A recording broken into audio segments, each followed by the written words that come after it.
Oh, is it working? Am I live? Am I dead? I never know. I'll just start talking anyway. Hi Pam. Yeah, get your painting done. Hi Big J, Stephanie, Candy. How are we all doing? Just come from B's stream. So hey Zen. Um, yeah, goldfish have teeth. It's obviously a fairly little known fact that all cyprinids have teeth. Pharyngeal teeth, and they're way back in the throat, so they can crunch up snail shells pretty much. And as I say, they're cute little things in a goldfish like Katie, but when you get a 20, 30, 40, 50-pound carp, you don't really want to be going near them. That said, just stick your thumb in their mouth while they're in the net and they calm right down. Hi Sandy. Hi JN. Thank you very much. Yeah, cyprinid is anything that is a member of the carp family, except for the crucian carp, which is a caracid. And no, I'm not that intelligent. I just know English native fish. I could probably tell you the Latin name for almost all of them. So what have I been up to this week? Not a huge amount fishy-wise. Yeah, that's a good hashtag, Chris. I've not really been up to a huge amount. Hi, Alice. Oh, hang on. Let's just make sure we've got a curl sticking out for Alice. Yeah, so everything going well in the tanks. No ex-fishies. Well, actually, no, that's a lie. There was one ex-fishy. One of the fork-tail rainbows, the Pseudomagil fugatus females, died in there earlier this week, I think it was. No idea why. It's the third of the 5, so whether I just got a dodgy batch, as it were. I've had them 6 months or so. Heidi. Yeah. See, I can get away with a bad hair day. I just have to stick me out on. Yeah, that's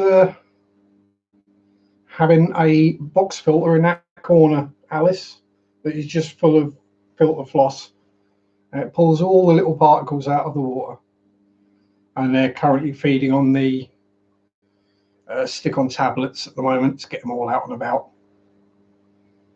But yeah, pretty much all my tanks are that clear pretty much all the time, except for when the bristlenoses decide to go rooting around behind a rock and disturb everything. Then you get a bit of a cloud comes up, but that's it. So I was watching Dan's video earlier today about green water. I'm going to have to, excuse me, next year I'm going to have to make sure I grow some green water. And apologies, I might disappear at short notice. So I have had a sickness bug today. The back door is unlocked and it's about 4 feet that way. So if I go that way in a hurry, just see yourselves out. That's all right. You go, Alice, as then I can have a ciggy and you won't moan at me about it. So yeah, that's pretty much it. So in the paint hashtag ugly ass little quarantine tank, I have a male ram and 2 more of the chop rail glow light Danios. Currently just quarantining for a little bit to see. I just check there's nothing obviously wrong with them, and they seem to be doing fine. Normal poops, munching away, chasing each other about. So probably tomorrow, because I'll have been in quarantine a week then, the ram will go into there, and the 2 chop rays will go in with the other chop rays or glow lights in there, which will then free up that air filter or that air pump, so I can then run that air pump on this tank to get this quieter, because I've had to unplug the air pump to make it quieter so it's not a loud brrr constantly. Howdy, Mark. How's it going, fella? But yeah, I'm just generally having a bit of a move about of electrical gubbins to try and make things a bit quieter if I can. Because sometimes I do sleep downstairs, and with it being rather noisy down here, that can make it difficult. I used to go fishing a lot, Mark. Well, let's see, I've got everything from 10-foot feeder rods up to 10-foot feeder rod, 12-foot feeder rod, 13-foot match rod, 17-foot match rod, 12-foot carp rod, 12-foot tench rod, 11-meter pole, and 14-meter pole. Hey Rockford, how you doing? And my personal best is a 24-pound common carp caught on a 5-pound breaking strain line on the 17-foot float rod with a size 14 hook and a single grain of sweet corn. That was fun to try and fight. Howdy, Bob.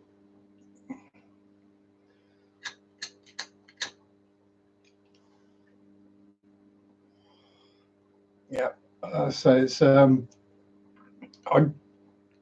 wouldn't say I gave up fishing. It's just I got to the point where I caught all the biggest fish in the local lakes, and it wasn't a challenge to catch the fish. I knew where they'd be, what they'd be feeding on, what it would work. Now, when it gets to the point where you go in the summer and you're catching carp off the surface on dog biscuits so frequently that you end up shouting at the lake, will you bloody give me a chance to roll a ciggy before you take the bait, and upset everyone else who's fishing?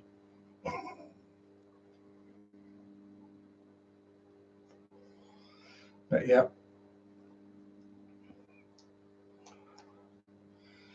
It's the thing I tend to do is I start a new hobby, go through it until I get as good as I can at it, and then stop.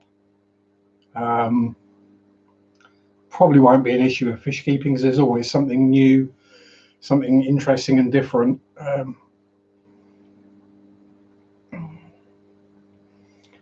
Sea fishing, yeah, I say lucky here, Mark, in that I'm close to the Norfolk coast, so it is literally just a case of go down there, stick a sand eel or not a lobworm, ragworm or a lugworm on, hull it out as far as you can, and fall asleep waiting for the bell to ring. Yeah, it's a ciggy, Bob.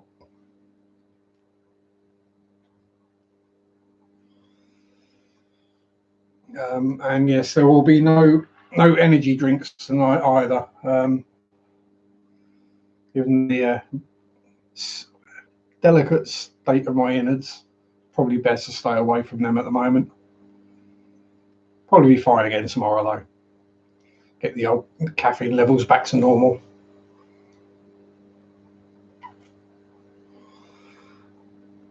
That is the good thing about doing caffeine and cigarettes, is when you're ill, you can still do it.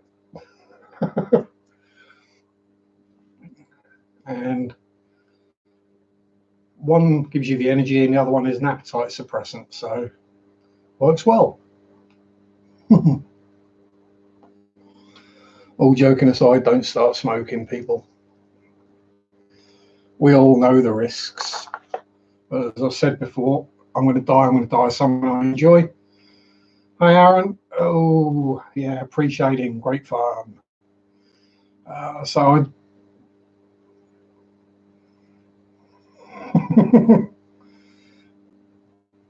yeah, I roll my own, Rockford. I have thought about a pipe, but I've rolled my own for so many years now that it's a matter of seconds. But yeah, pre-shading is not something I actually do anymore, Aaron. I prefer to post shade now. I find I have better control over it that way. Although I do sometimes do the black basing technique on a model. Yeah, I thought about vaping, but nah. I'll stick with being old school.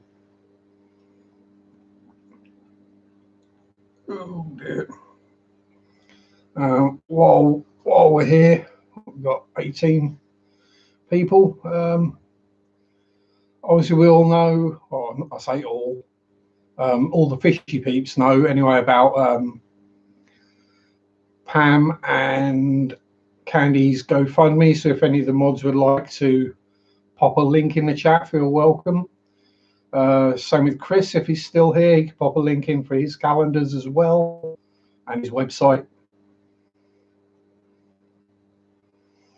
Yeah, I did try a trigger airbrush and didn't really like it, but no, each to their own. We all got different preferences when it comes to our tools for either modeling or fish keeping.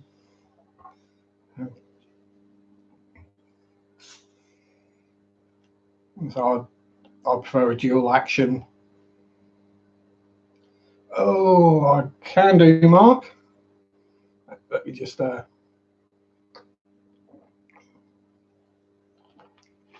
what I call a low energy drink. What have we got? Would you rather see planes, tanks, sci-fi, or fantasy?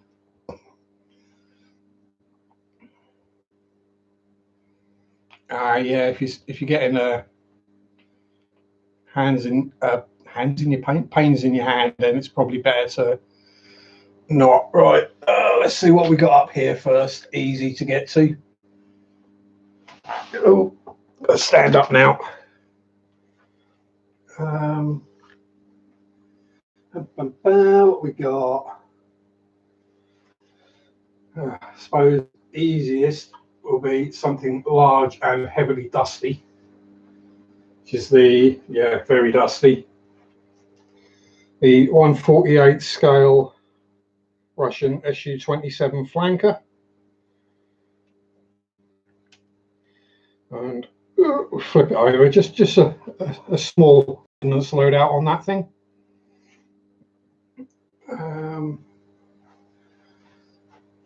Then we have, actually, is it around here somewhere? Have I got my remembrance build to hand? Where'd that go? Oh, that's upstairs now. Fantasy wise, from Games Workshop.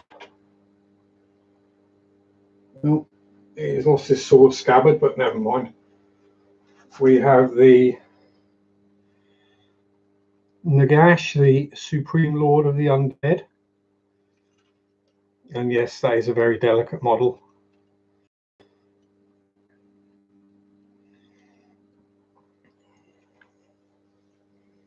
I'm trying not to trip over power cables or drop or break anything as I snap his head off.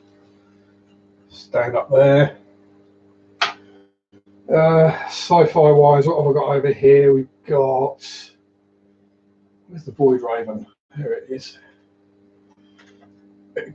Again from Games Workshop. If I can actually, if I can get it off the shelf. We have a Dark Eldar Void Raven bomber,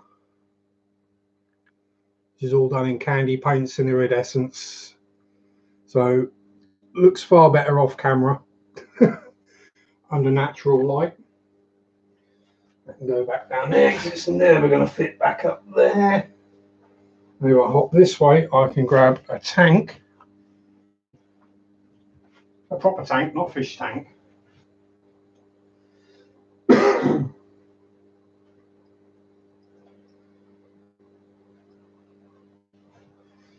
And a World War I British Mark IV hermaphrodite.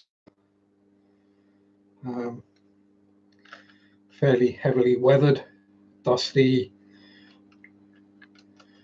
but yeah,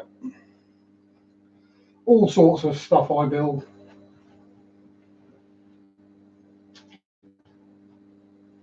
And I also do figures as well, and busts. This one I'm going to have to be careful how I show. Let me just hold her like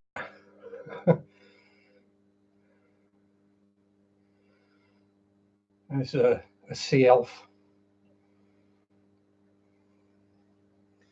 So that's the kind of things I sort of do. Oh yeah, the 148 PBY, that's a big old beast. I'm going to have to scroll back up here because I've probably missed a fair few.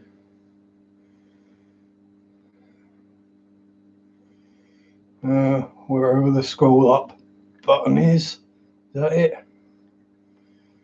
No. There we go.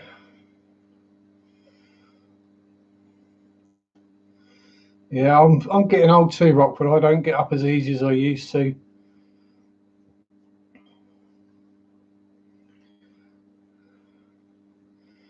Let's sort that link problem out for you, Chris. We can. There you go. You got a wrench, Chris.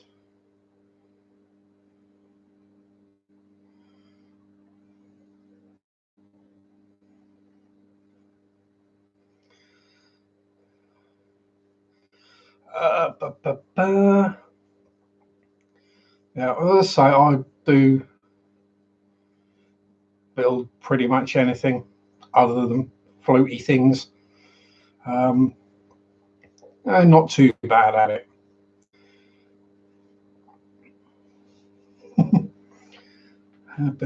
Yes, Chris's calendar. Yeah, I've got scarier ones than that. Not Nola Jane. Hang on. What's probably the scariest one? I've been Trigon, or the gigantic rat demon. So another fantasy piece is the Greater Demon of the Horned Rat. Pretty cool, if you ask me.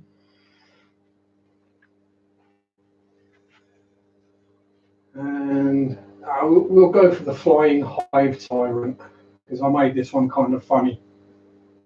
As long as nothing falls apart or falls off. And then from the Tyranid race in Warhammer 40,000, the Flying Hive Tyrant. Vicious alien Greeley. With a poor little towel stood there about to get ripped to shreds.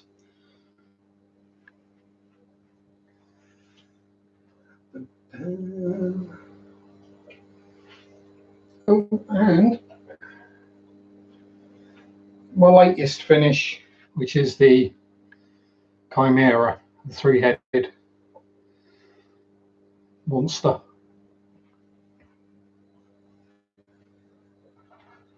Right, so get back to sitting down.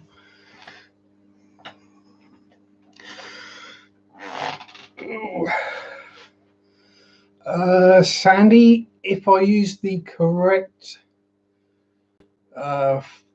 clear coat varnish at the end, then yes, they would be fish safe chemically.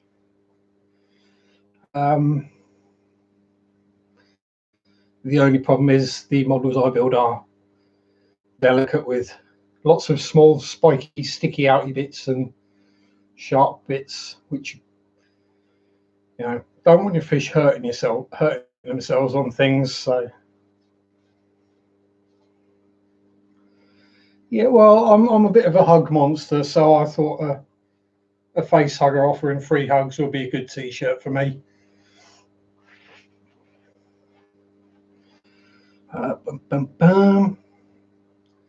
I started building models when I was 5 or 6.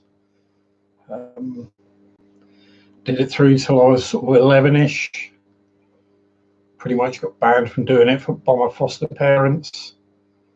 Started again when I was around 18 doing Warhammer, and for a few years, then stopped that. Did the radio control thing as well.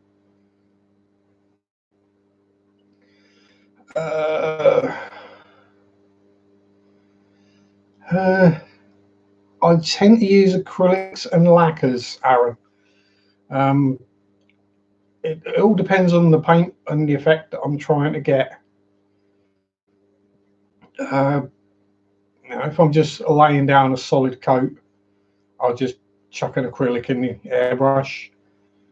If I'm trying to do something a bit more delicate or subtle, then I'll run lacquers. The only time I really use oils is for dot filtering and weathering, or if I'm doing wood effects.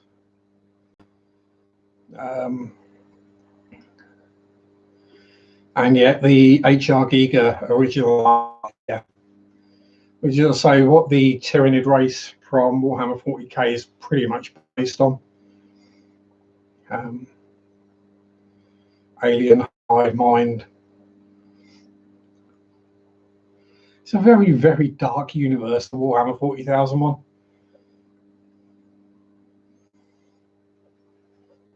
There's not really any good guys in it at all.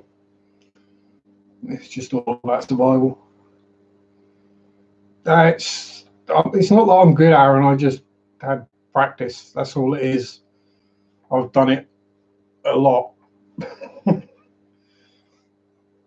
I mean, heck, were you there for the last speed build where I ended up finger painting that Jet Provost because the paint was so bad that I had to use?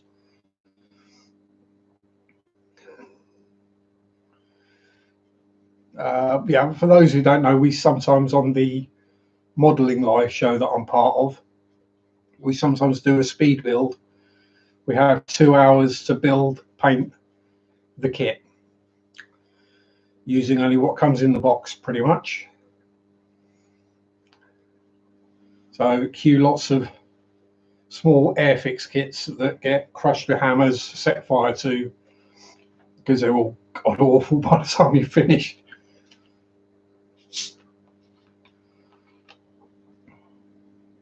But the joke is that I don't call them speed builds, I just call them builds.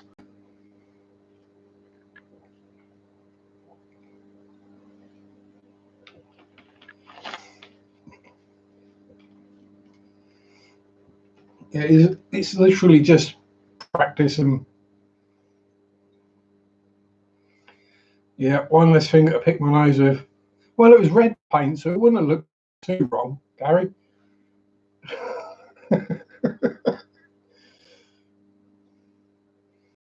Sure not to use my nose picking finger or my ear picking finger. Same finger, but you know. Well, tried brush painting that stuff on. It was having none of it. It was just horrible. I thought I've got to get this paint on quick because I've got to put the decals on afterwards, and I still got to do the black nose stripe. So I done. Just started wiping it on. Seemed to work. I did upset quite a few people by ruining a perfectly good kit.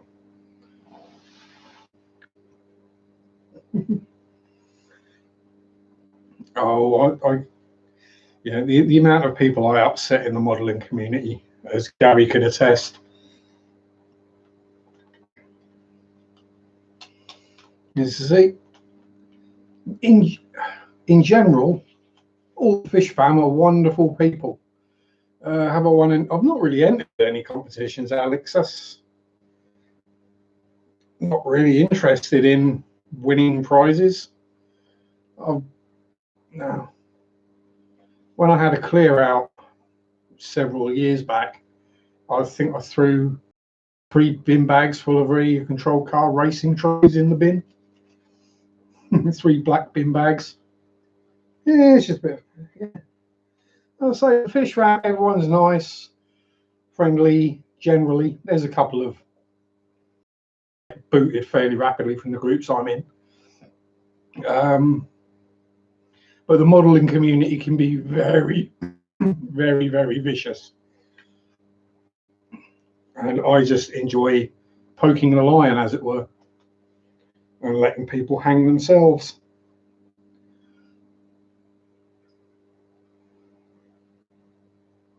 Yeah, I just build models because it's fun.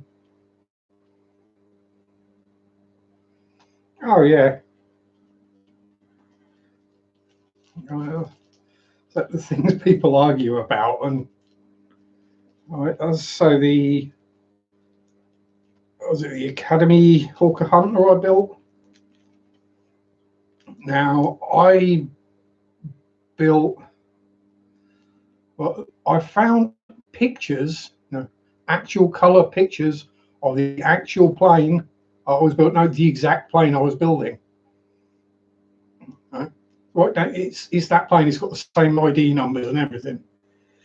So I painted it, decaled it, did it all, put the pictures up.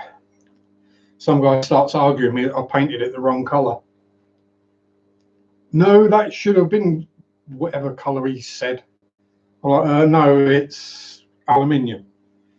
No, it should be light ghost grey or whatever it was. No, it's aluminium. You're wrong.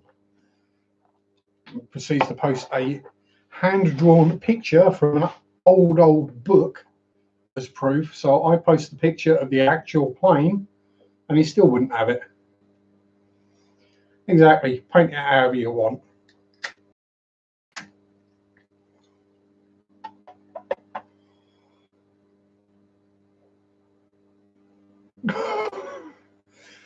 Yeah. If I could bring myself to buy another model of a Tiger Tank Rockford, I would do it in gay pride colours with the not ANC. The looks a bit like the VW badge symbol on the front, just to upset all the wearaboos.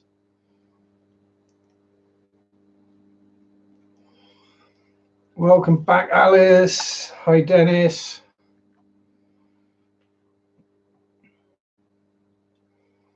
Oh, very tech, Robotech. Have a, if not on eBay, Chris, have a look on Amazon. Bandai and Hasegawa, I think. I think it's mainly Hasegawa do the Robotech.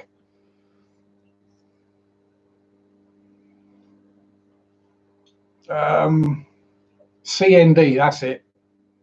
I was thinking ANC, which is the African National Congress, not the Campaign for Nuclear Disarmaments. Hey, Jester. Hang on, let me type that in the chat for Chris, so he knows what to look for. Hey, Storm Rider.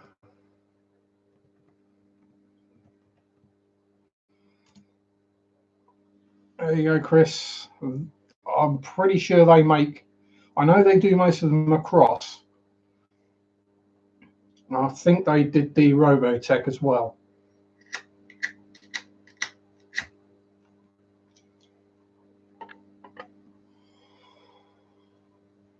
Yeah.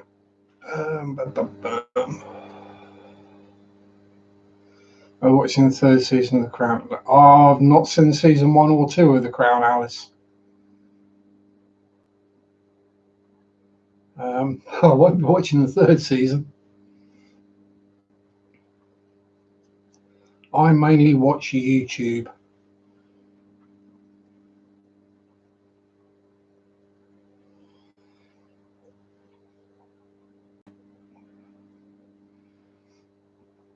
Yeah, there's always something to watch on YouTube. Whether it's something to keep you entertained, educated, historical. Do I see? Yeah. Has Melvin changed his name? Hey, Melvin.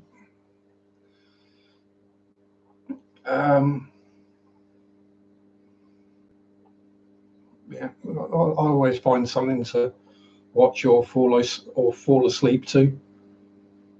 Yeah, but you watch data. I don't have satellite television, and in the UK that just means Freeview, which means about 5 channels and then repeats of those 5 channels. So yeah, most of the programming is just dire. It's either it's either soap operas where you'd rather hang yourself than watch them, or it's reality TV shows which aren't real, or I'm somebody at some point who was known, and now my career has gone down the pan. So I'm going to go into go into a jungle for a couple of weeks. It's all just general pants. Dennis, suggestions on a quiet air pump to run 3 Pat mini filters. I think most people say that the Tetra ones are the quieter or the quietest without going to one of the monster ones. I mean, I've got a Tetra Whisper dual outlet in there, and I can hear it buzzing, but I'm sat right in front of the tank.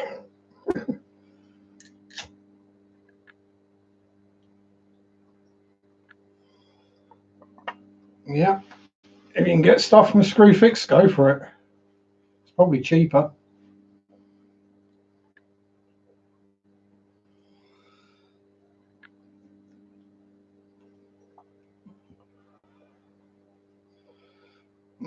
Yeah, it's one of those.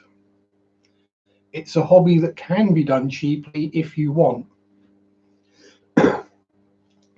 For example, my 10-gallon, there you go for the US. Well, actually, it's more like 12-gallon because it's 40 litre. Grout probably cost me in total, what, 15, maybe £45 for everything up and running. I mean,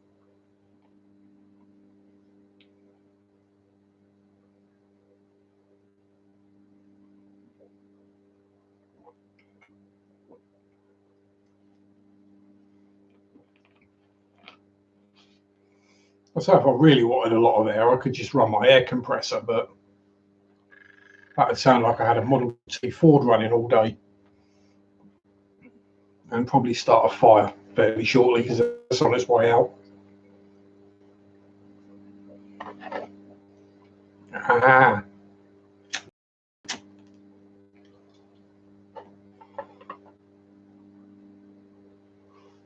Yeah, I mean, that's the dual outlet Tetra in there, which is a 200 litre Dennis. So they're not completely separate outputs because if you turn one up higher, the other one loses power. But you can adjust things around and get things set. I think the main problem I've got is that the box filter is easier flow than the sponge filter, so more air goes through one than the other. But if you're running 3 mini Pat filters, you'll be fine because they'll all have the same resistance, as it were. Yeah, either that or it's something like a Gemco.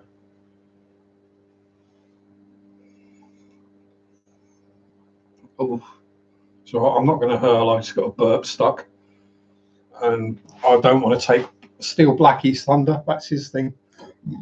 Pardon me. There we go.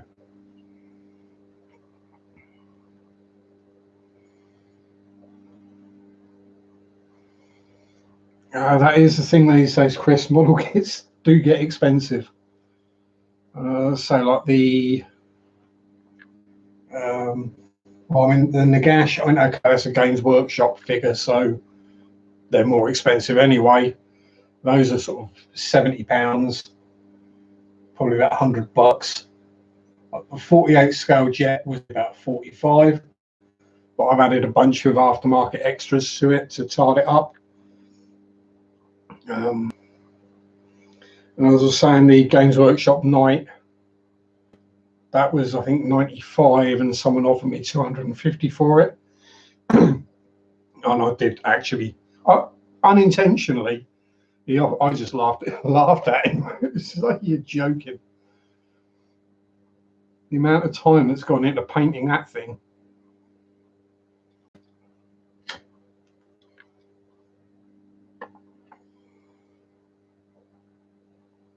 Yeah, it's one of those things where any creative person, people don't seem to understand how long things can take. And then, not just the time, the skill, the talent to be able to do it. But yeah, I've done a couple of dioramas, but I'm really not a dio person. Small house, so a diorama just takes up too much room.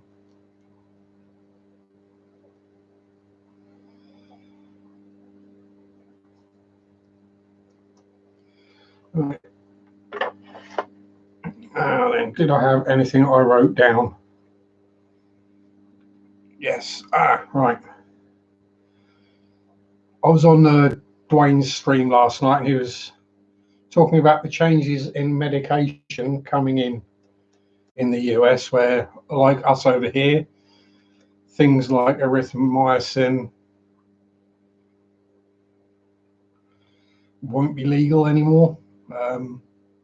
So any European fish keepers or shrimp keepers, if any tips or knowledge on medications that we would use that the Americans wouldn't necessarily use because they have access to erythromycin, general cure, or something saline, all these, what we would have to go to a vet or a doctor to get.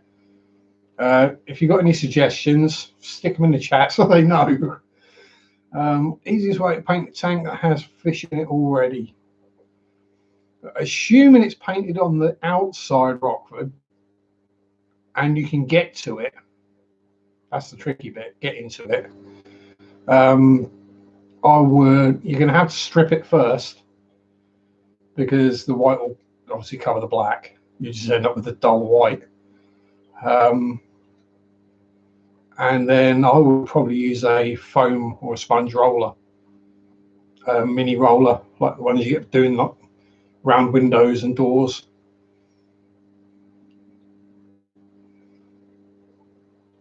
Although if I was painting the back of a tank, I would probably use my airbrush and just spray it with a black primer. But you use the tools you've got. I wouldn't go out and buy an airbrush to paint the back of a tank.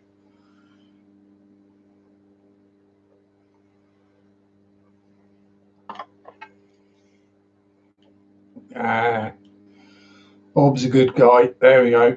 $630 needed to complete the November goal.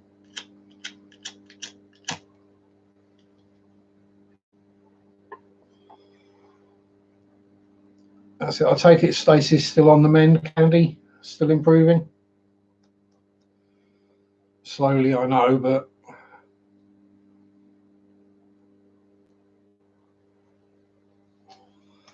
and what other little things did I write down? Quarantining fish. Now, there's something I think we probably all do, is quarantine our fish when we get new fish. He'll get there, Candy, don't worry. It's probably bugging him being at home as much as it's bugging me now. I'm just out of work. I've got a health issue. Don't panic, anyone. Yeah, quarantining fish. Now,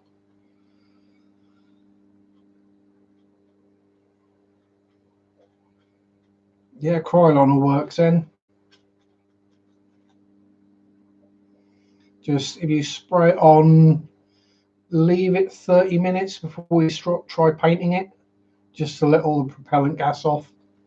Otherwise, you could end up with air bubbles in the paint. But yeah, so we all quarantine our fish. Now, personally, I'm just speaking for me, I wouldn't medicate the fish unless I saw a problem. Now I know Andy works for Corey, so I'm not going to. No, it's a completely different thing if you've got a big store with a well-respected name. You can't be selling sick fish, so you've got to quarantine. You've got them, yeah. And when the fish are coming in from a fish farm, they've been shipped for a couple of days or whatever. Blah blah blah. You can't take the risks. However, for the home aquarist, I don't see a reason to medicate fish that aren't sick. Now, if there's no sign of illness, why medicate it? You're just adding an extra stress level. I mean, the one thing I would do is, hey Phil, if I bought some live bearers or something that is prone to having worms, I'll have it candy. Mine don't beat much at all. I could have an extra one. That wouldn't do me any harm. I say things like live bearers or maybe puffers that are prone to having worms, then I would, before I put them in the tank, give them a quick dose of a dewormer. But to me, having a tank and then stuffing, as I say again, for the home aquarist, where we're looking at half a dozen fish maybe at most, right? Dumping a load of meds in there just in case, I think that could possibly cause more problems than it solves. And I was talking to someone the other day online who was saying, no, you should always do 6 months quarantine with a new fish. 6 months? Do that with a guppy, that's half its life gone. It's basically take them out of quarantine, get some water put in quarantine for when those ones die. It's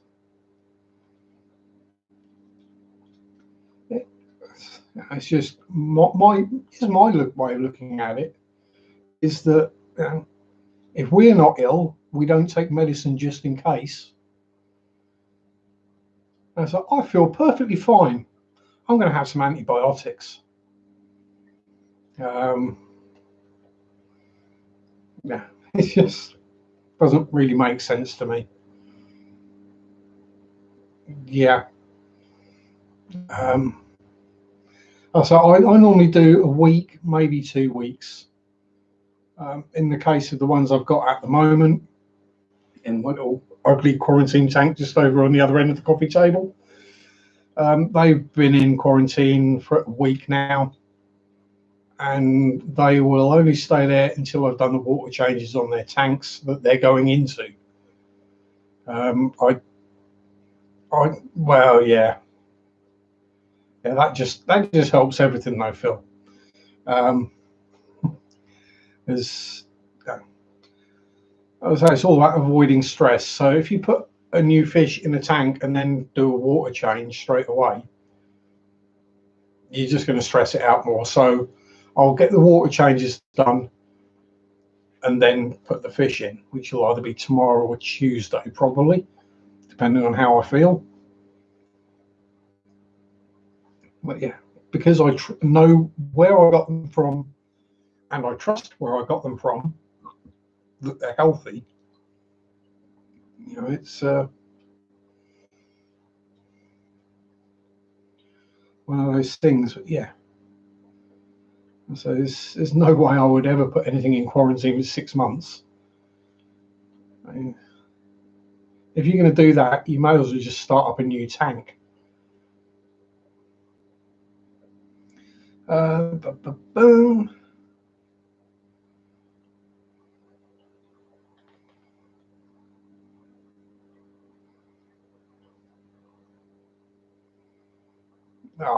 That's sad. Yeah.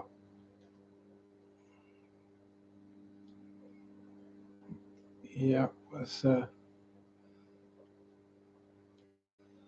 hate to say it probably died and then got sucked up and stuck under the filter. Um, Hi John, how you doing? Bit of a warning, bit of fish stuff, bit of modelling stuff, bit of randomness.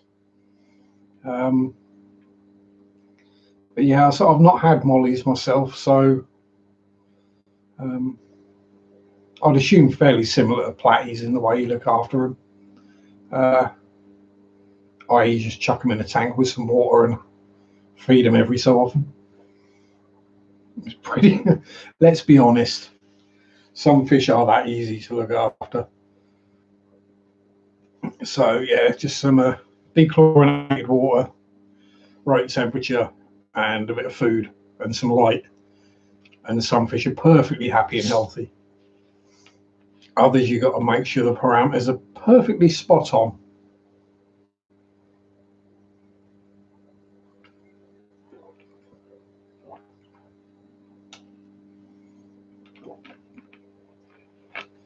So it could just be, I mean, it all depends how old they were. Storm Rider, is that Melvin? I think it is. I can never remember. Ugh. I have trouble remembering my own name some days. Yeah, I would have thought they're fairly long-lived fish, so could just be you got, as it were, a bad batch.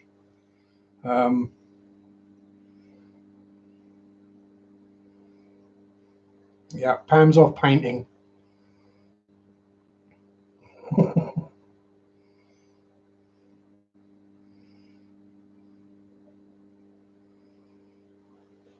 Yeah, as you say that, yeah, it's fish do pine if they lose their friends. Um, it's you can see it. Oh, I've had it where a pair and one of them has died, and the other one just pretty much pines away. And despite water changes and try to hand feed them and put them into a different tank so they're not in the same place that their mate was. And if they've paired up and they've got that bond there, then that can happen. Hi, Dan. Again, then there's also the thing of when fish are heavily bred for certain things and they do tend to become weak. I would have thought a balloon molly is going to have problems internally just because of the shape of them. And the golden marble is going to be very selectively bred to get that color and patterning. And pretty much any time you selectively breed something, you're weakening it at some point in the genetics, generally speaking. Which is why, as I say, yeah, get more of them. Maybe not get them from the same place, but it's yeah. So if you look at a more wild type guppy, put me out on straight to keep Chris happy. Yeah, if you're looking at a more wild type guppy, that'll take a lot more to kill than a really fancy guppy will. Now, the wild type will take a wide variety of water parameters, from clean to as Dean's story of when he first got his first fish, Dean Tweedo. He kept them in the toilet bowl and fed them on breadcrumbs, and they bred and multiplied. You try doing that with a lot of today's fish, and they would just die in minutes, probably. Yeah, see you, Dennis. Yeah, we don't want that on the carpet. I nearly had that with the cat earlier because I was asleep and he woke up, and it was only when I heard the really panicky meow, the human I really need to go outside now meow. Yeah, he literally straight out the door, went and came straight back in. But he is outside now. Just double checking, so I know I let him out, but I don't know if he came back in or not.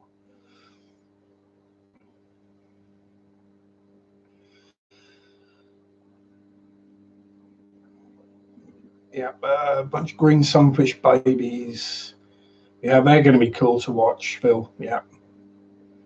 Pretty much any babies are always cool to watch zooming about together. Chris, yeah, muck guppies, best guppies. I mean, no, the guppies in here, they're a complete mixture. I didn't get like all the same type. I got a few of each type. Yeah, it breaks up, changes the colours and the patterns and the tails, which is nicer to look at to me. But also means that when they do breed, you're crossing genetics back and job done. Ooh, dear. Yeah, you're doing a lot more pre-shading than I would, Aaron. I think the last time I pre-shaded anything was, I think it was the 172 Lancaster, and it took me about 20 minutes.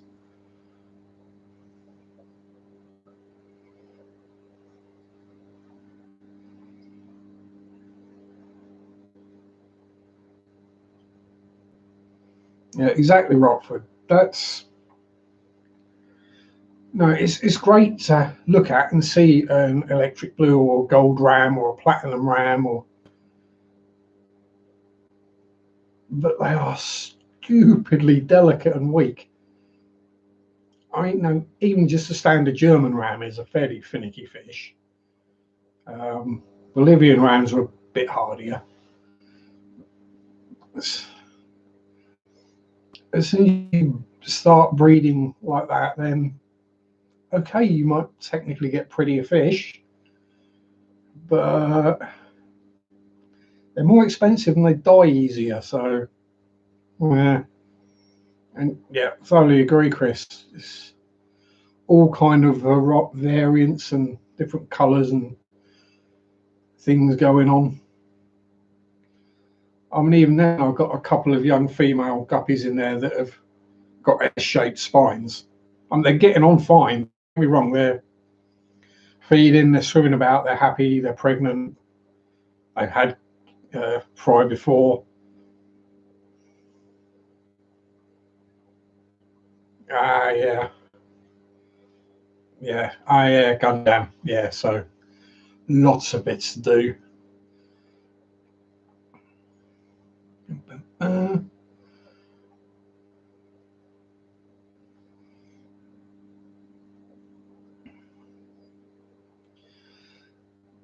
Yeah, so the thing with the mollies is they might have been raised in fresh, or probably have been raised in fresh for quite a while. So if you go putting them straight into brackish, they might have an issue. You might have to slowly convert them, as it were, to brackish.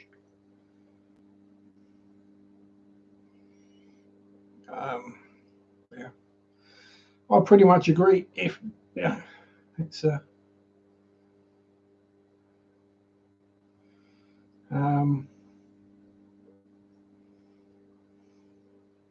yeah, they look like they look for a reason. Right? I mean, what have we got around here? Admittedly, everyone's hiding up virtually, but Celestial Pearl Danio's in there. Hey, Willie Mac, absolutely stunning little fish, and a German ram. And here got chokray glow like Danios and African butterfly cichlids. Absolutely gorgeous fish. Admittedly, there's a long fin super red bristlenose in there as well, but you've got to have something extra gorgeous sometimes. Yeah, I say gold barbs are lovely fish, Alice. They're not going to be as strong as a tiger barb, genetically speaking,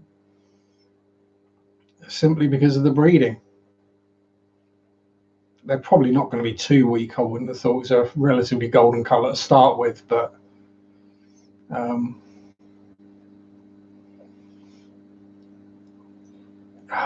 social fish watching. Yeah, but what are they watching you do, Alice? That's the question. um, are they just looking at it like, oh, they got their eyes? Oh! Watching them, watching you. Yeah, I mean, Norman sits there and watches me watch TV or YouTube. Yeah, they're watching Alice get dressed. That's what I was thinking, Pam. Um,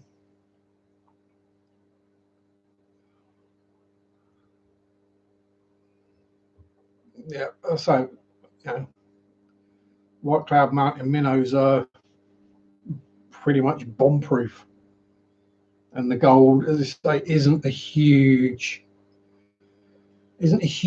color switch or huge genetic change from a standard white cloud.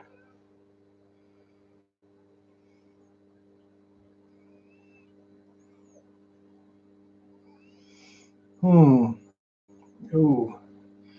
The angels braided altons in the wild. I wouldn't know. I mean, I would have thought, yeah, it's one of those where if there's a male angel and a female autumn and no others of their type close by, they could well breed. I mean, they are very closely related, I believe. You know, it's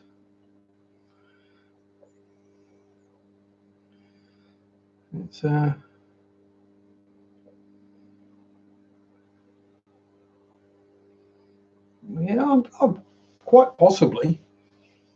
Yeah, you know, it's going to be how most of the random things turned up anyway. You know, there weren't 83 million species of fish in the beginning, were there? There were a few, and everything's split off from that. So you know, it's just evolution at work. Uh, I wouldn't see any reason really why they wouldn't. I mean, technically, I suppose an angel could breed with um, a pistogramma. They're both cichlids, they're both egg layers, and they both live in the same water. Um, I mean, who knows? You know, if especially with egg scatterers, if you've got different species of egg scatterers all doing it at the same time, dropping the eggs and dropping the milk, you could get all sorts of random mixes. Whether they survive is another matter, but oh, behave. It's you. I know you're big and beautiful, but that doesn't mean you can bully your friend.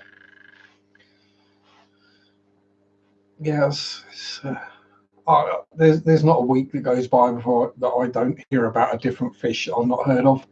Then you know I've not even been in the hobby 18 months. Um, uh,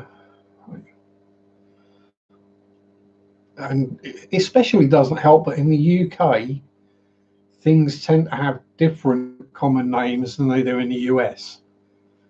Some of the cichlids are called completely different things. Um, say the Chopre Danio and the Glow Light Danio, same fish. Neons, as you run me nose and 5-banded barbs. Yeah, that's gonna be a seriously bright tank, Daniel. Yeah, that's gonna be a put your shades on before you look at that tank. It's going to be super pretty though. It's like that video. Is it the I think it may have been in Chris's video actually. The one he did yesterday. His short film. We won't call it a video. The amount of work that's gone into that is a short film. From the, it wasn't the aquatic experience, it was the Aquashella, weren't it? And where they had the big circular tank with the huge school of neons and the rams in there. That was absolutely stunning. Even though some of the neons were left-handed or left-finned, we're going around the wrong way.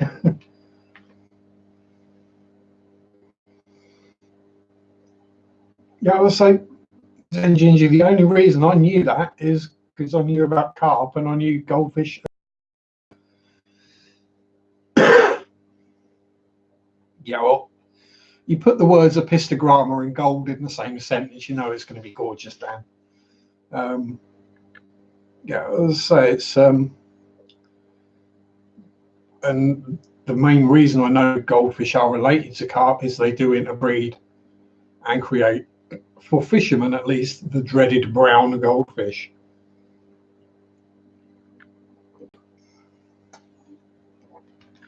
Which is basically a common carp with goldfish fins. So it's like trying to reel in a wet sack. It's got absolutely no strength in it whatsoever because the fins are useless.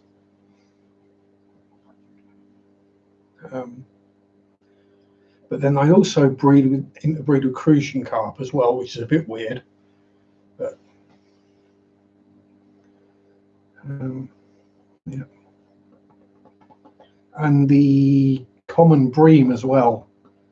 Actually, I think most of the British fish have pharyngeal teeth because all the carp do, bream do, roach and rudd do, perch definitely do. So yeah, chub do. So I'm thinking most of the British freshwater fish probably are cyprinids, but most of them have got the pharyngeal tanks. Thank you very much, Willie.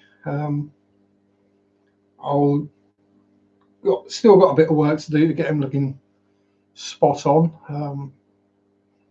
So waiting for the plants to grow in there and in there a bit more, and trim, and in there.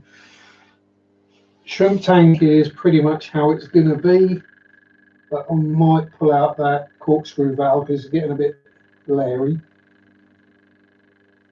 And the planaria trap's got to go in there again.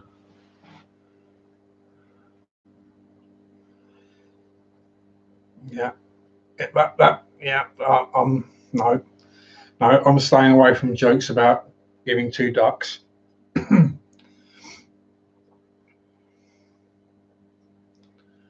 It's just lots of plants. I think Willie is the answer to having a good looking tank. They keep the algae down. They feed on the fish muck. They take up all the other nutrients in the water. Yeah. The way I see it is keeping a fish tank is trying to keep a balanced, complete ecosystem, of which snails are a big part. I've got snails in all my tanks. And that's one of the things that really bugs me. Oh, I've got snails in my tank, what do I do? Leave them be, they're fine. They're on my plant. Yeah, it's probably because it's dead. Actually, where do I put my planaria trap? Is that down in here? Or do I put it? Yeah. My natural tap, you don't want to know, Zen. Generally out of the tap, it's pH 7.8 to 8. The GH is somewhere around, well, GH and KH are both off the scale, well off the scale. I think it's about 19 and 16, the GH and the KH. Yeah, it is pretty much liquid rock. But yeah, that's to be expected because where I live in Norfolk is mainly chalk bedrock, chalk and flint. So, you know, the rainwater flows through the bedrock, through the aquifers, back into the rivers and what have you, and gets taken up, and yeah, it takes a lot of calcium with it. And it's one of those where Norfolk, Alice, Norfolk, about as close to Norway as you can get in the UK. That big sticky outy bit on the right hand side.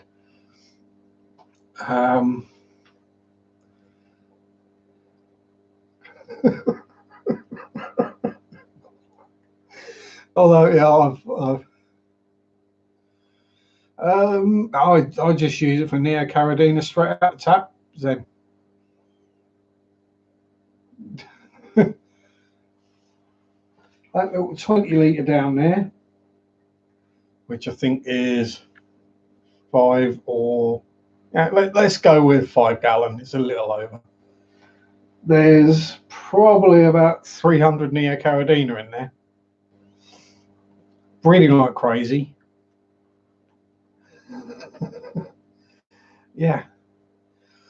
But the thing to remember though is that where I buy my fish from is local. Where I buy my shrimp off is local. Yeah, it might be. Yeah. Latitudinally, I'm closer. Longitudinally, Scotland's closer.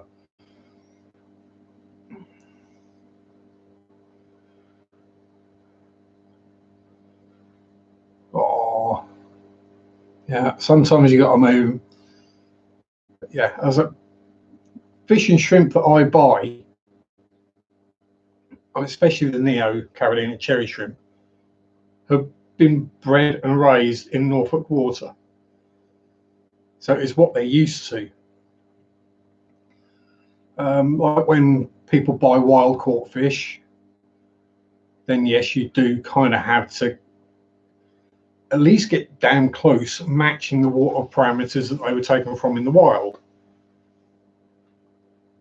Whereas, you know, same with shrimp is why I drip acclimate shrimp, because they can be a bit delicate with these things.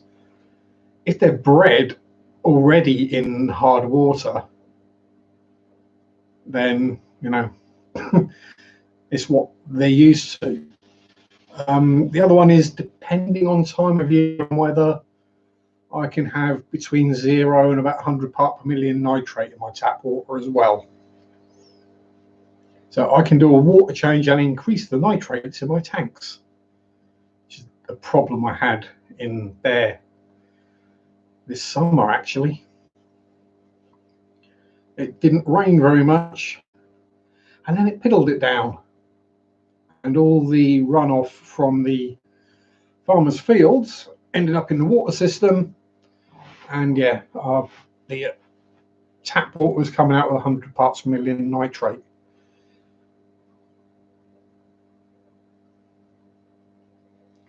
Just acclimate him slow, Zen Ginger. Drip acclimate. He's going to be happy in his new tank.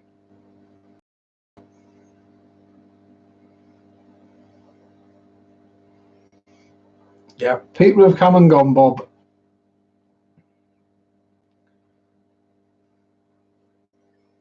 Yeah, as you say, there's Chewy. Yeah, but as you're saying, Chris, they're wild caught, so you need to either slowly acclimate them to your tank conditions or try and match the conditions that they're used to. Yeah. If you're buying fish that have been locally bred, doesn't matter whether they're, you know, rams that everyone says have got to be in. Hey Dan, let's just make numbers up here. go with they need to be in pH 5.5 and temperature of 84 degrees or they will die. But if they've been bred in 7.6 and 75 degrees, they're fine in that.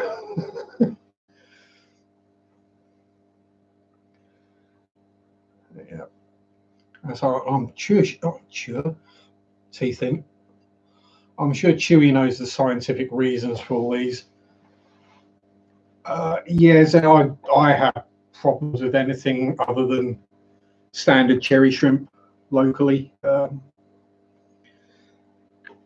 local Maidenhead Aquatics does have blues and oranges and Bloody Marys sometimes. Well, yeah, but common cribs go with anything, and there's no such thing as a common crib. They're not common. They're awesome. Who is trying to paint the fish on the Iron Horse?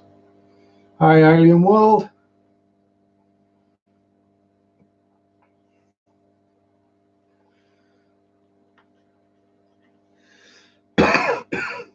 No, careful. Yeah, that's a.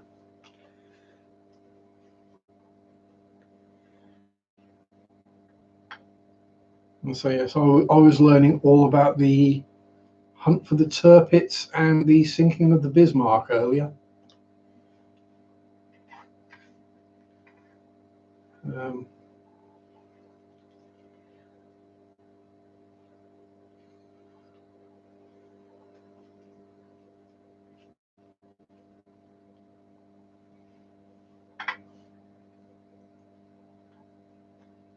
So I'm just rolling a ciggy and trying to keep an eye on chat at the same time. If I did one or the other, I'd get done much more rapidly. See, now I don't have to look. I'm just rolling.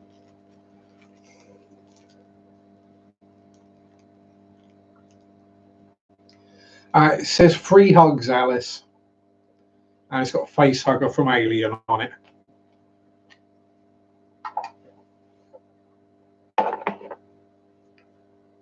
There you go.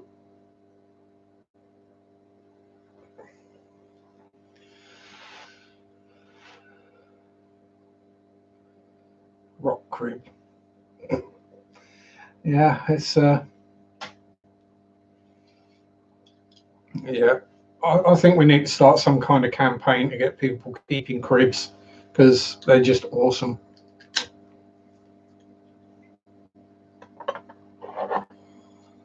Yeah, Pelvicochromis pulcher.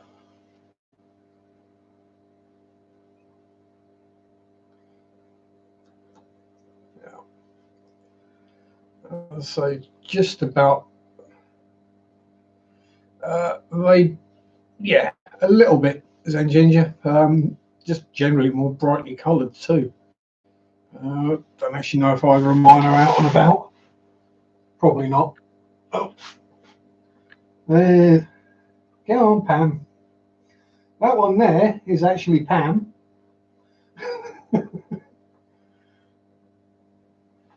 So you see, you got the orange and black kind of leopard print fins, got the black stripe, the red belly, the yellow, the blue, the green.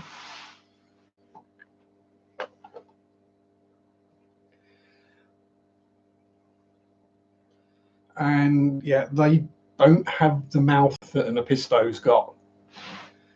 So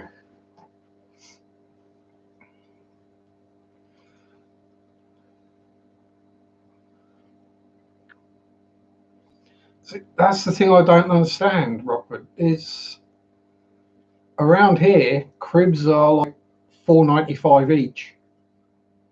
You know, like, what were mine when I got them? I think they were 3 for £12.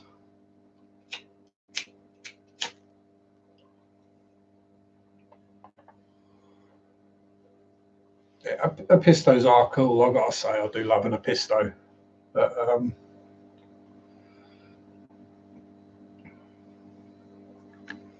But The thing with, especially with the male lepistos, is they can eat quite a sizable fish.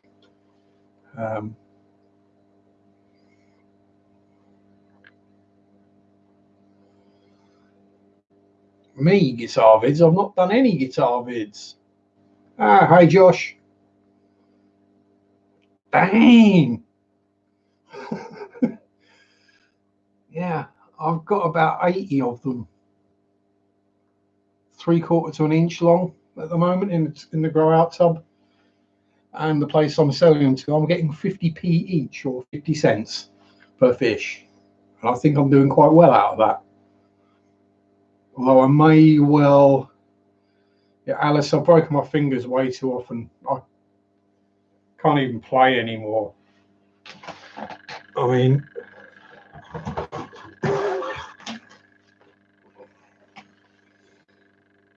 I got one.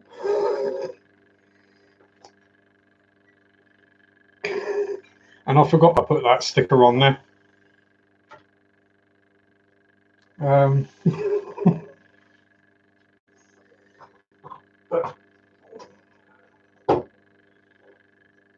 It's one of those things I used to be able to do, but I can't do it anymore.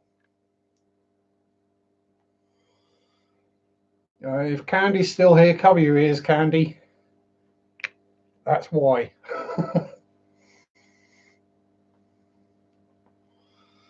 My fingers just don't move or bend fast enough anymore, and they get stuck and locked up into weird positions.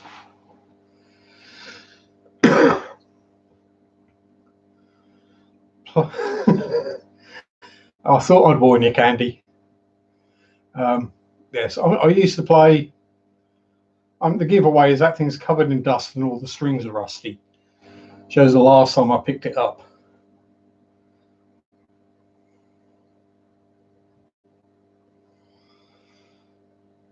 I can guarantee if I tried playing that now, I'd end up with an E string slicing my face open. It would snap. Surprised it hasn't already, and it must be nearly rusted through.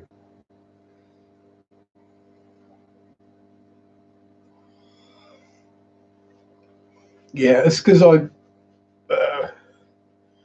wear my guitar low, as it were.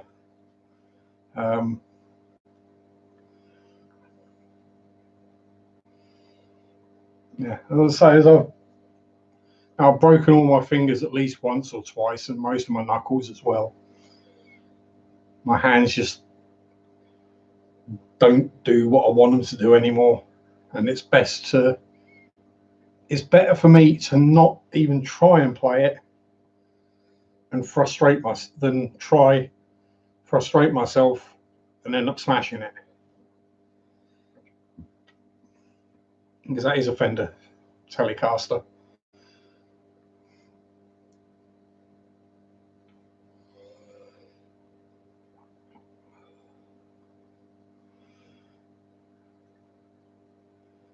And the flip-flop paint on the scratch plate. I changed out the pickups, changed out the pots, changed out the switch.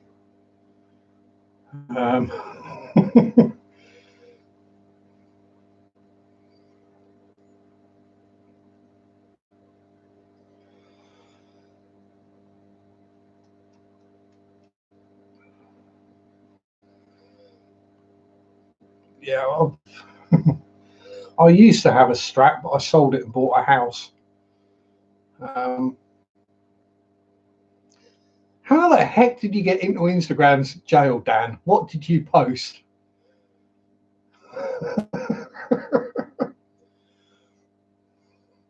How the heck did some of the things I've seen on Instagram? How the heck did you manage to get in jail for that?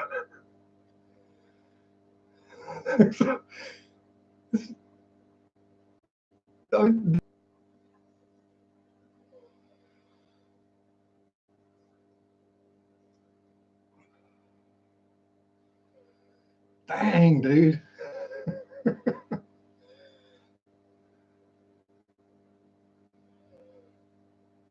Ah, yeah.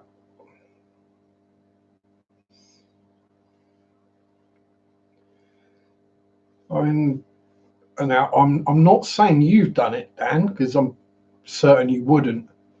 But I've known of people in the past who on YouTube have paid for subscribers.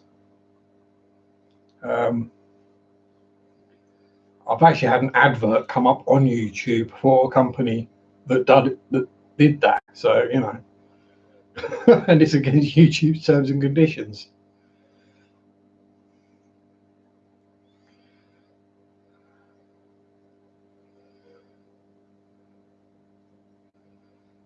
Yeah. So getting old, broken too many bones.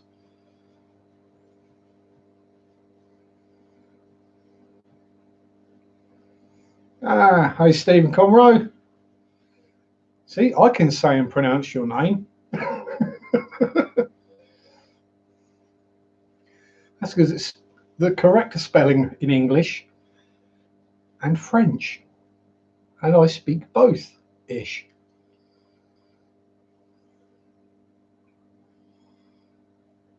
Yes, the smoking thingy. Although a lot of the time when you lose subs, Pam, YouTube does go through and delete. I'm using that ball. YouTube does occasionally go through and delete dormant accounts. So that can happen. We'll get you there.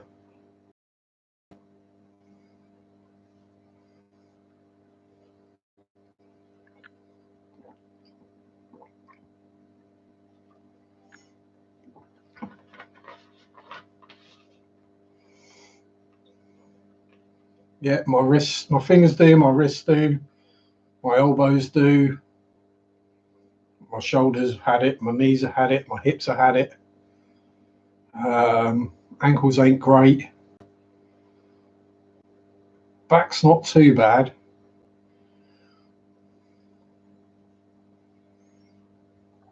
It could, yeah, it could have been. I'll say it. Unfortunately, these things happen, Pam. Some people will take one thing to heart, and yeah, pretty much, Chris.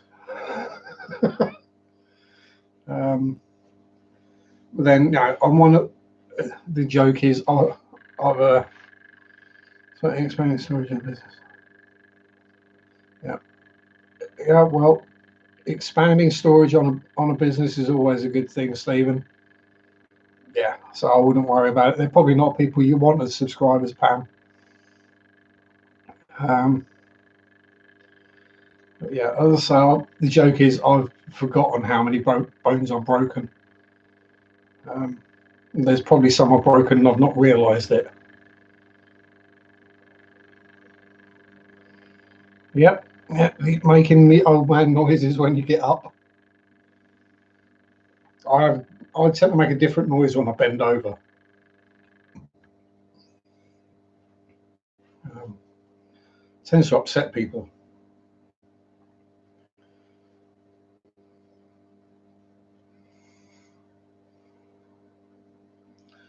Uh, whenever Pam will have me, Alice, and whenever we can work out a time to do it.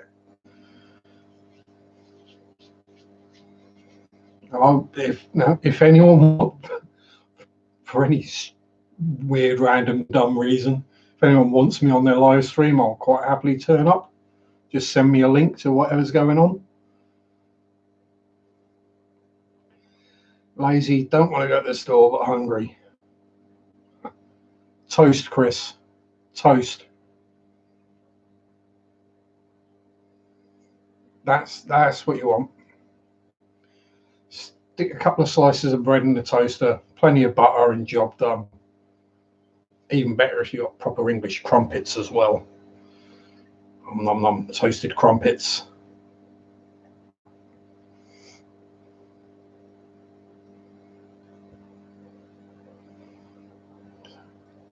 Ain't making me hungry because I haven't eaten all day.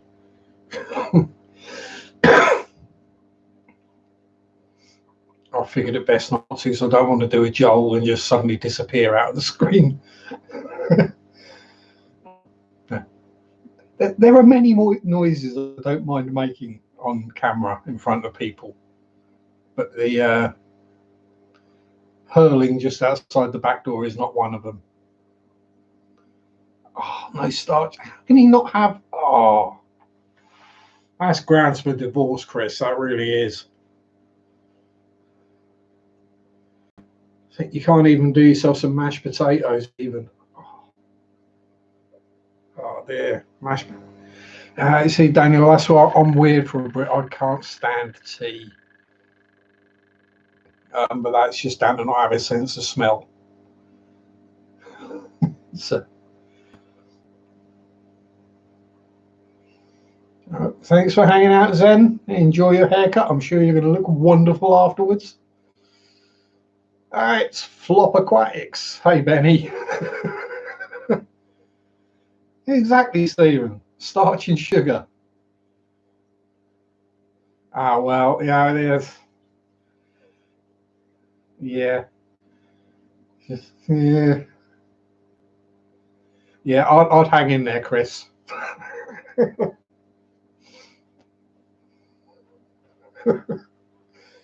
Hang in there, buddy.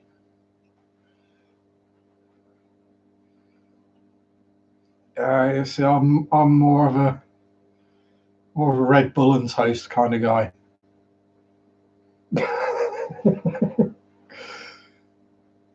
Right now, for all the Americans, Flop Aquatics is Benny. He's not having a go at Robert Flip. He's just being silly.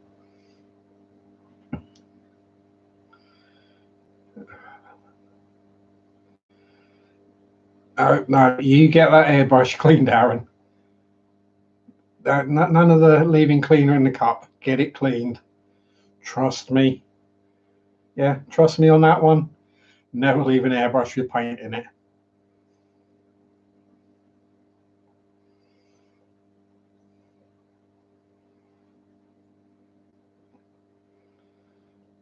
Yeah, I'm run out of donuts as well.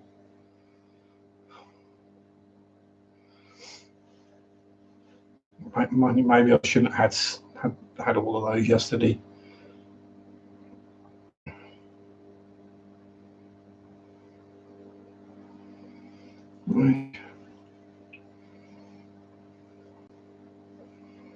Yeah, my grandmother's cooking was horrific.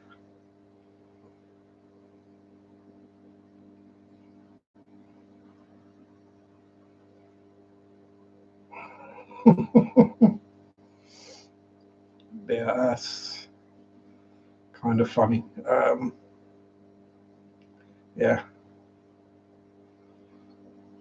But you're hungry, Chris. I've spent most of the morning throwing up and I've not eaten all day. I'm literally running on Coca-Cola and nicotine.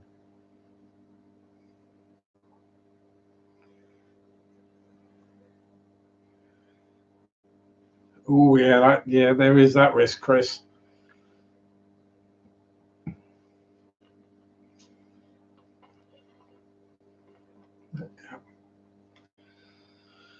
Right. Well, I've been going for an hour and a half. So unless anyone's got any final questions they want to ask me, stick them in chat now or forever hold your peace. Well, till next Sunday.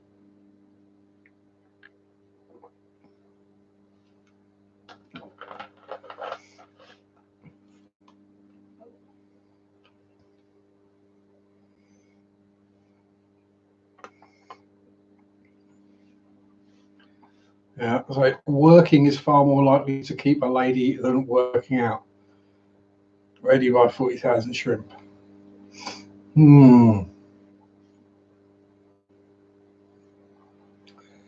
I think you best go to an importer for that, Flop.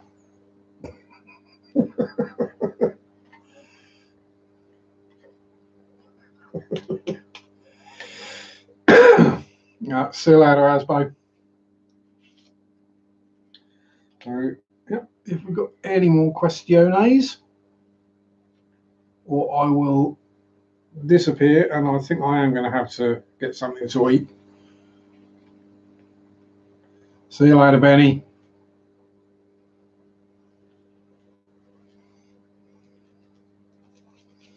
Oh, my next fish swim project. That all depends on funds, Melvin. Oh yeah, whiskey's bad. Ah, the Tamiya X1, cool. Yeah, you definitely want to get that out of there because that will set like concrete.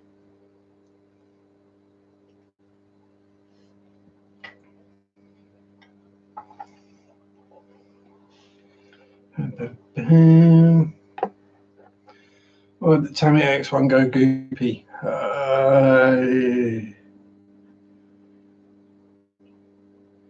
Age, something in there it didn't like. Been sat in the sun. All manner of reasons why a paint can go manky.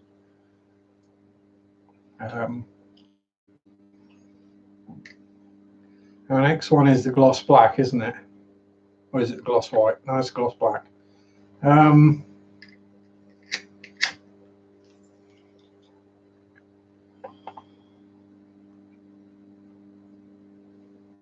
Yeah, it's probably just dried out a bit in the tub, in the jar. So that can happen if you've got a bunch of paint up in the threads where you've not quite done it up tightly, then some of the solvent will evaporate off. Could just be old stock. I wouldn't have thought X1 would hang around too long on a shelf.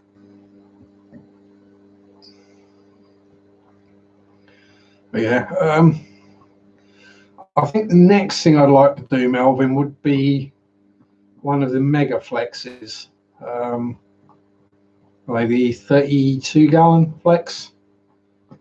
I would like one of those. Other than that, I say try to breed. Rams is the next one I'm trying to get to having fry of. See you later, Chris. On behalf of Pam, thanks for everything you're doing.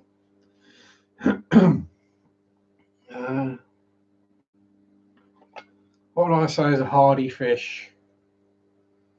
I always say you can't go wrong with platies. They're pretty, they're not too small, they're not too big, they're relatively hardy, and they breed fairly easily. Or crebensis.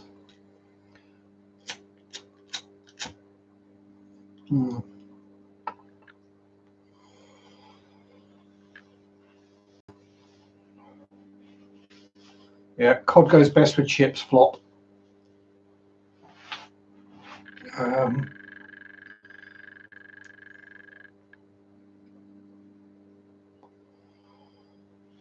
Yeah, cribs for the win.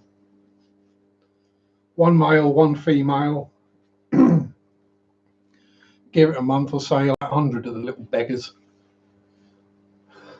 But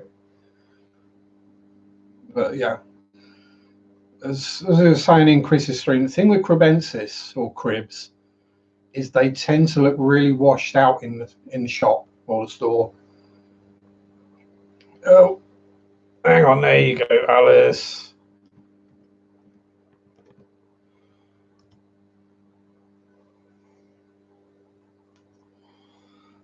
You know, it's one of those fish where you go in the shop and they just look kind of boring silver with a couple of sort of like dark stripes. But once they're home and happy, they are some of the most colourful fish there are. So in here, they're, especially when they're in season, as it were. I don't know what the correct term is for fish. Gravid. Let's go with season. Yeah, you got the yellow, the black, the silver, the pink, the purple, the blue. Sometimes you get a bit of green in there as well. Yeah, say sometimes the simplest fish, neons or cardinals, can look absolutely stunning. You won't find a much brighter coloured fish than neons or cardinals. And cardinals tend to be a little hardier. No, they don't get that big, Alice. I mean, they get about 3 inches maximum for a crebensis, something like that. Yeah, that's a really big one, Alice. Most of them, 60 hex. Yeah, a pair would be perfectly fine in there. They'll set up their little territory on the bottom. Yeah, so 3 inches, so 9 centimeters is more realistic. Yeah, platies.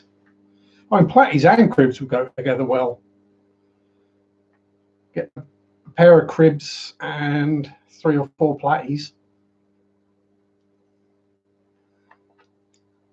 Yeah. And the cribs might well eat the platy fry, which isn't a bad thing. But the platies won't eat the crib fry. But they can try.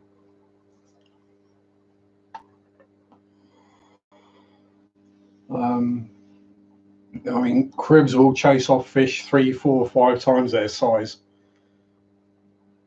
I mean, I'll quite happily chase off larger cichlids if they get anywhere near their babies.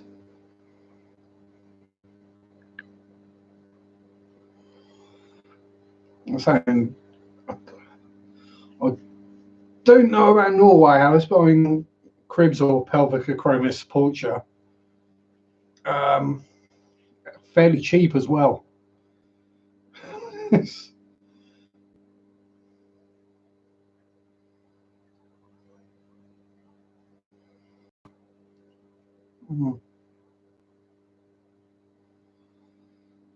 A big red devil can get away with attacking its owner.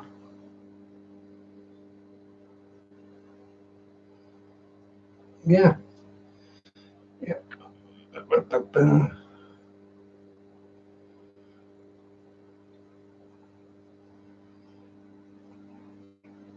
Yeah, I mean, 20 long. 20 long, yeah, you'd easily get a pair of cribs in there. Gourami might not go too well because the gourami would probably try and eat the crib fry, and cribs would probably be perfectly capable of killing a dwarf gourami.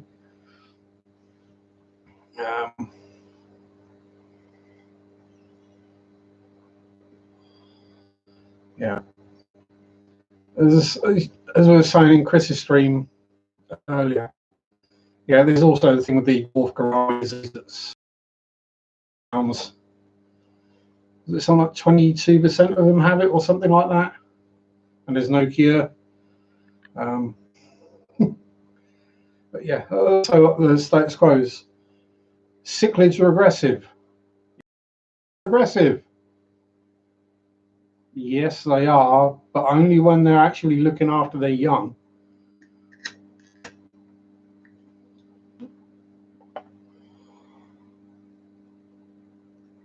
Yeah. Well, media blows everything out of proportion, Chewy.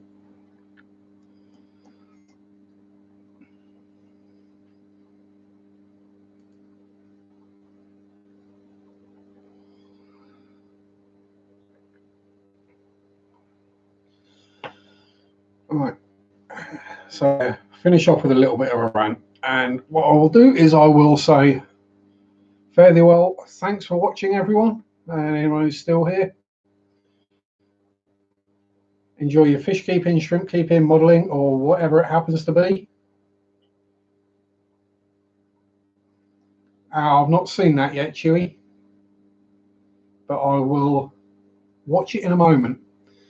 Yeah, so enjoy your fish keeping, shrimp keeping, modeling, anything else you do. Peace out. Rock on. Bye-bye. If I can find the right button.